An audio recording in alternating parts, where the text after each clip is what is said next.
Xudo xolasa do'stlar, qo'ldan kelgancha aytamiz, agar shu videoyimiz 1000 ta like yig'sa, bu qo'shiqni ham aytib ko'ramiz.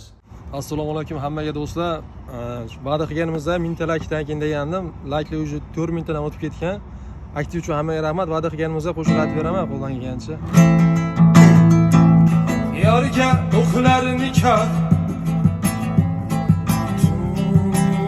Pat kuncha turing yangalar ogoh Tong pat kuncha yor belini biladi go'shankaga kiradi nima bo'lsa bo'ladi tong pat kuncha Yurak urar ciz emas nafratim bor his emas endi sevganim emas tong pat kuncha